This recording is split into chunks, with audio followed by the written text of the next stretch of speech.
Up until the age of 30, I was using the law of assumption unconsciously to make myself miserable, to destroy every relationship I ever had, to make myself sick, and to stop myself from becoming abundant.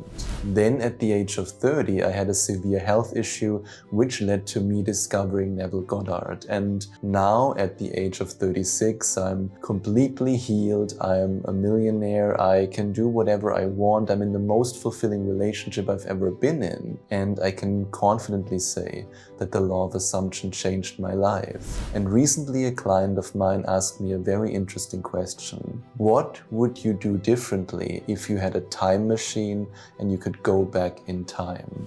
And that's why in today's video I want to share the biggest mistakes that I made with the law of assumption and how you can avoid making these mistakes, because only when you know what not to do are you able to do what actually works and what leads to results.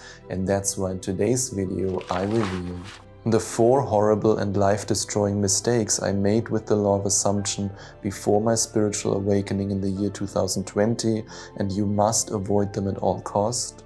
The one way I almost completely sabotaged myself once I had discovered Neville Goddard's teachings, and why you might be stuck in the same trap. And countless personal stories from my own life that show you exactly what not to do so that you can do it right and manifest your dream life fast.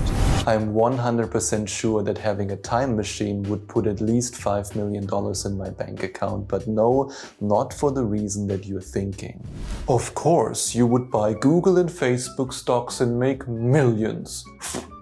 Let's assume that I would be able to travel back in time with my time machine, but there's one condition. I don't have any knowledge of the future. I have no idea about Facebook. If you look at this, that's my 15-year-old self. No idea about Facebook and about what will happen in the future. All I know, all I can take with me is the knowledge from Neville Goddard. I would have never fell into the trap of doing what I would describe as screw up number 1. The world mirrored my horrible beliefs back to me. In your faith is your fortune, Neville Goddard said. Your whole world may be likened to solidified space, mirroring the beliefs and acceptances as projected by a formless, faceless presence, namely I am. And for the first 30 years of my life, I had the following beliefs. I am not worthy. I will never be successful. I don't have what it takes. I am ugly and unattractive. The world is a hostile place. So yes, the world had to mirror my internal state back to me, and the universe did a pretty accurate job with that. Thank you, but you forced me to turn your life into a shit sandwich. And I don't blame the universe for sending me situations, people and circumstances that perfectly reflected my internal state and my beliefs. The universe had no other choice. I mean, just have a look at what Neville Goddard says in Prayer, The Art of Believing. Give and ye shall receive. Beliefs invariably awaken what they affirm. The world is a mirror, wherein everyone sees himself reflected. The objective world reflects the beliefs of the subjective mind. And this leads us to 3 simple action steps that will make your life so awesome that you don't even want to have a time machine. Action step 1. Choose your beliefs wisely, because what you believe is what you receive. Action step 2. Constantly question where your beliefs are coming from and if they are serving you. Action step 3. Transmute your negative beliefs into empowering beliefs. And in week number 3 of my 8-week one-on-one coaching program, the Abundance Reality Shift Coaching Program, we're going to go through this process of bringing all your limiting beliefs about money to the surface before we then transform them into empowering beliefs, because that's the foundation for your abundant dream life. It might sound crazy, but I truly believe that knowing the difference between matter-to-matter action and inspired action has the potential to save millions of lives.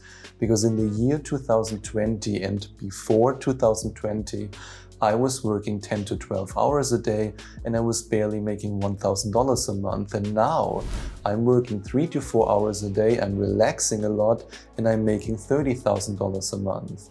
How is this transformation possible? It's possible because of something that Neville Goddard said about the bridge of incidence in Awakened Imagination. Embrace the without within and become one who hears only that which implies the fulfillment of his desire. And all the external happenings in the world will become a bridge leading to the objective realization of your desire. Nobody had told me that taking action can be so effortless, so light, so easy. I tried to tell you so many times. I wrote you so many letters, but your frequency didn't allow you to receive them. Oh, what a shame.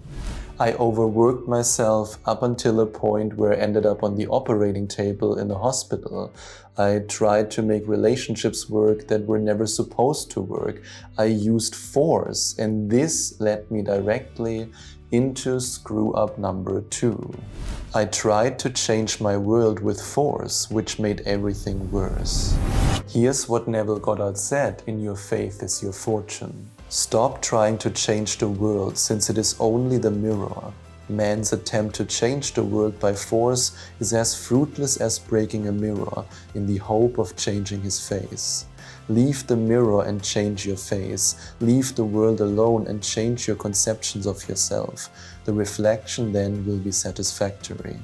This is something you must understand if you ever want to be able to manifest your dream life. You can work as many hours as you want, but if you are not reaching the frequency of abundance, you will not get rich. You can follow any diet and swallow any supplement, but if you don't reach the frequency of wholeness, you will not heal. You can sign up on as many dating apps as you want and go on more dates than anyone you know, but if you don't reach the frequency of love, you will not attract your dream partner. The craziest amount of effort will not change anything about your reality if your frequency is off. Just have a look at what Neville Goddard said in Your Faith is Your Fortune. You cannot force anything outwardly by the mightiest effort of the will. There is only one way you can command the things you want, and that is by assuming the consciousness of the things desired. The big lesson for me was that I always had to prioritize the work in the spiritual realm, to go in the imaginal act, to feel the feeling of the wish fulfilled, and then the universe would build a bridge of incidence for me, a bridge that allowed me to, with all the signs and synchronicities, walk across to the other side where the materialization of my manifestation was waiting for me. What is the difference between somebody who's able to manifest all their dreams and somebody who's struggling to manifest anything? Words. That's the short answer. To be more precise, the words you speak to yourself. And in case you're now thinking, am I crazy for talking to myself? Why are you asking me this? Who are you? I'm you. Oh God. One of the biggest mistakes I made while using the law of assumption leads us directly to screw up number 3. I talked to myself as if I was my biggest enemy and my own worst nightmare. In Be What You Wish, Neville Goddard said, "For man, we are told, lives not by bread alone, but by every word that proceeds from the mouth of God. And having discovered the mouth of God to be the mind of man, a mind which lives on words or inner talking, we should feed into our minds only loving, noble thoughts. For with words or inner talking, we build our world." So what did I do? Well, every second of my day consisted of me talking myself out of possibility. I talked myself out of the possibility of studying the subject I really wanted to study, which was psychology. I just thought to myself, I'm not smart enough to study psychology. Then I talked myself out of applying for the jobs I actually wanted to apply to, because I thought those big corporations, they won't hire me anyway, I'm not good enough. I was always settling for less, and I don't want you to make this mistake, and that's why I want you to embrace what Neville Goddard said in Awakened Imagination. Stop all the old mechanical negative inner talking and start a new positive and constructive inner speech from the premises of fulfilled desire. Inner talking is the beginning, the sowing of the seeds of future action. To determine the action, you must consciously initiate and control your inner talking. And here are some practical action steps you can take. Action step 1. Tell yourself that you can do it and that you have what it takes whenever you start a new endeavor. Action step 2. Tell yourself that this is just a temporary setback that you can easily overcome whenever you take a step back. Action step 3. Tell yourself how grateful you are for this life and for your ability to manifest all your desires. In Be What You Wish, Neville Goddard shared this with us. Everything in the world bears witness of the use or misuse of man's inner talking. Negative inner talking, particularly evil and envious inner talking, are the breeding ground of the future battlefields and penitentiaries of the world. Through habit, man has developed a secret affection for these negative inner conversations. Yes, that's how important your inner talking is. It creates the world you live in and the reality you experience. The next screw-up I'm about to share with you is so horrible that it almost got me eaten by a T-Rex, metaphorically speaking. And a movie scene that perfectly sums up the images that were floating around in my mind back then is a scene from the first Jurassic Park movie where the lawyer gets eaten by a T-Rex, and the way the lawyer looks at the T-Rex before he gets eaten, with the fear, with the anger, with this deep feeling of sadness in this moment, that this is the end. That's the way that my mind terrorized me with all the images that I unconsciously created. Wow, that was really dramatic. Well, yes, but from a young age, my mind acted like an aggressive T-Rex who was chasing me and trying to catch up with me. I mean, after my heart surgery as a teenager when I was 13 years old, I was terrified. And these images were popping up in my head again and again of me ending up on an operating table again. And guess what happened when I was 30 and had my spiritual awakening? And that's why Neville Goddard said the following words in Let Us Go Into Silence. You imagine yourself into your present state. If you don't like it, you must imagine yourself out of it and into another. It is all a matter of movement. And whenever I started a new business venture, my mind immediately went into the direction of, okay, you have to move in with your parents again because that will fail as well, just like everything you do. And guess what happened multiple times? Hey guys, it's me again. Welcome home, my son, again. This leads us to screw up number 4. My unconscious imaginal act consisted of worst-case scenarios and failures. I mean, now I know better. I've coached hundreds of people in individual one-on-one coaching sessions and in my one-on-one coaching program, the Abundance Reality Shift Coaching Program, to visualize in a way and to go into the imaginal act in a way that their desires materialize. But back then, I was trying to use force to change my reality. But remember what Neville Goddard said in The Secret of Imagining. To attempt to change circumstances before I change my own imaginal activity is to struggle against the very nature of my own being, for my own imaginal activity is animating my world. That's why it's so important that you don't let the images that your mind creates unconsciously, especially when they are negative and limiting, win, but instead you consciously make an effort to go in the imaginal act, to create a completely different story from the old story, to create a new story in which you are winning, in which your desires are materializing. And that's how you change your reality. And Neville Goddard describes this perfectly in Be What You Wish. Determined imagination is the beginning of all successful operation. The imagination alone is the means of fulfilling the intention. And you might want to use 1, 2, 3, or maybe even many of the more than 60 guided meditations and hypnosis files for manifesting love, health, and wealth that you receive as a completely free bonus. In fact, as one of many free bonuses for investing in my very affordable audio program, the 11 Days to Manifestation Mastery program, to go into the imaginal act and to see your future and to manifest it. You can click on the second link in the description to find out more. Now, what if I told you that I almost completely sabotaged myself once I had already discovered Neville Goddard's teachings? Because the older you get, the harder it is to change. Not necessarily because of the age itself, but because the older you are, the longer your ego is invested in certain ideas and perceptions. So I was completely unconscious and unconsciously manifesting for the first 30 years of my life until I had my spiritual awakening. This means that for 30 years of my life, I believed I'm a victim of circumstances. I can't change and my life won't change. I'll never succeed and I can't do anything about it.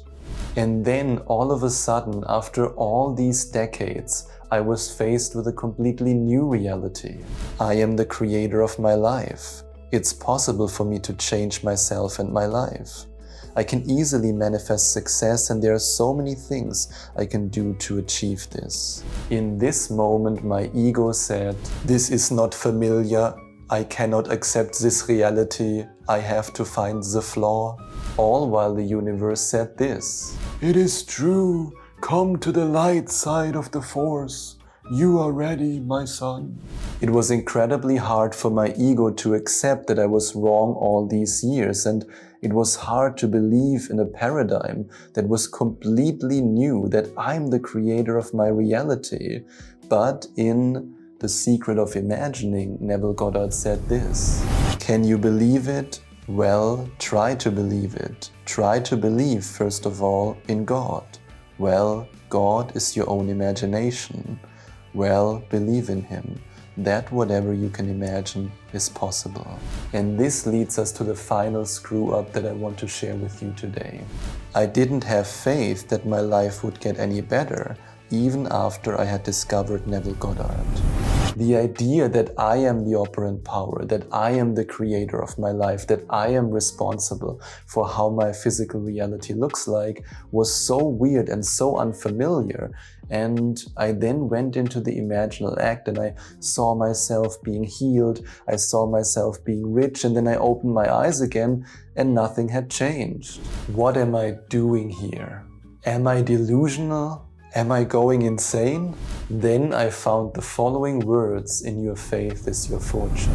Don't be anxious or concerned as to results. Results will follow, just as surely as day follows night.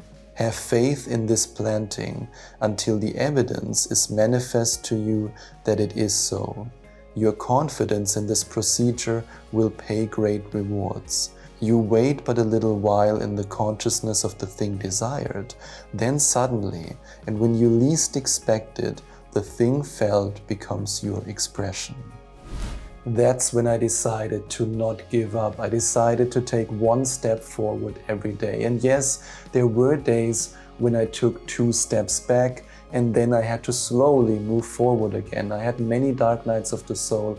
I started crying during the imaginal act because my pain was so strong, or because I believed that I would never ever heal and never ever get out of this situation. But I persevered, one step at a time. And here's what Neville Goddard said in The Power of Awareness: "Man believes the future to be the natural development of the past. But the law of assumption clearly shows that this is not the case. Your assumption places you psychologically where you are not physically. Then your senses pull you back from where you were psychologically to where you are physically. It is these psychological forward motions that produce your physical forward motions in time." That's when my life changed forever. I healed myself, I fell in love, I became rich, and you can experience the same if you avoid all the mistakes that I made on my journey, all those screw-ups that I shared with you in this video. And if you're ready to create an abundant life, a life of opportunities, of success, where the bridge of incidents leads you to your desired dream income, to your desired net worth, then I invite you to click on the first link in the description or to go to affirmationtomanifestation.com/abundance to find out more about my 8-week one-on-one coaching program, the Abundance Reality Shift Coaching Program. And on this page, you can watch countless video testimonials from clients who have already completed the program and who have transformed their lives. Now imagine for a moment how powerful you will become once you master your inner conversations. For me, going on a very specific mental diet allowed me to achieve financial freedom. And if you're ready to find out exactly how I accomplished this, you can watch this video next.